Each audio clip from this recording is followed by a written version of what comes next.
Hello my dear students, हम यहाँ पर जेई एडवांस पीवाईक्यूज देख रहे हैं और रोटेशनल मोशन की हम बात कर रहे हैं। हमारी स्क्रीन पर नेक्स्ट क्वेश्चन जो है वो आईआईटी जेई 2012 का पेपर 1 का क्वेश्चन है। अभी हम जो क्वेश्चन देख रहे हैं वो सिंगल करेक्ट टाइप के क्वेश्चन ही देख रहे हैं, मतलब चारों ऑप्शन में से एक ही ऑप्शन यहाँ पर करेक्ट होगा।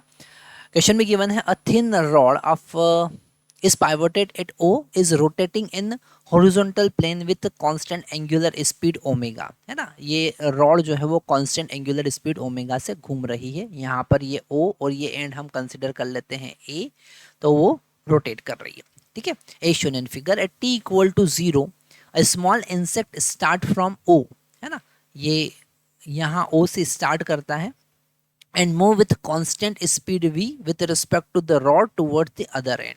तो वो v स्पीड से दूसरे एंड की तरफ कांस्टेंट स्पीड से जा रहा है। At t equal to capital T वो वहाँ पर एंड पे पहुंच जाता है एंड स्टॉप, वो रुक जाता है। The angular speed of system remain constant through out the motion.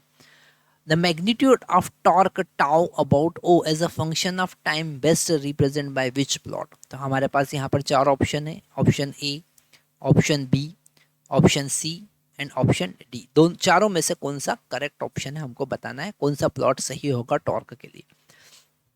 तो टॉर्क जब इस टाइप की क्वेश्चन है तो डेफिनेटली यहाँ पर पोजीशन वेरी कर रही है, तो आपको टॉर्क का जो कॉन्सेप्ट है वो लगाना पड़ेगा। Torque vector is equal to D L by D T, अगर मैग्नीट्यूड की बात करें तो।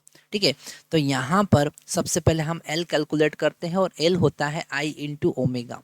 मतलब सबसे पहले आई कैलकुलेट करना पड़ेगा क्योंकि ओमेगा यहाँ पर कांस्टेंट है। तो आई जो है वो होगा रॉड का moment of inertia M L square divided by 3 about its end. ठीक है, एम एल स्क्वायर बाई 3 हो जाएगा प्लस, और अगर हम पार्टिकल की बात करें और मान लेते हैं वो यहाँ से एक्स डिस्टेंस पर है ना, तो वो हो जाएगा एम एक्स स्क्वायर। ओके, इसका वैल्यू हम यहाँ पर पुट करेंगे और फिर टाउ फाइंड करेंगे। तो टाउ हो जाएगा D by D T of M capital M L square divided by 3 plus small M.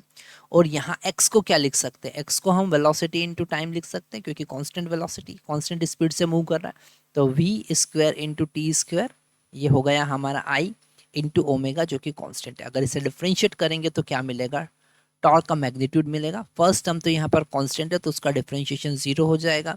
m यहाँ पर कांस्टेंट है, v स्क्वायर भी कांस्टेंट है, t का डिफरेंशिएशन टाइम के रिस्पेक्ट में 2t हो जाएगा इनटू ओमेगा। मतलब यहाँ पर हमको समझ में आ रहा है टॉर्क जो है वो डायरेक्टली प्रोपोर्शनल टू टाइम है up to t equal to 0 to capital T। उसके बाद उसका स्पीड क्या हो जाता है, 0 हो जाता है, तो फिर टॉर्क कांस्टेंट हो जाएगा। ठीक है, तो यहाँ पर हम T equal to capital T के बाद में यहाँ पर हम बी ऑप्शन करेक्ट चूज करेंगे क्योंकि उसके बाद में टॉर्क जो है वो 0 हो जाएगा। कितना हो जाएगा, 0 हो जाएगा क्योंकि सब कुछ कांस्टेंट हो गया।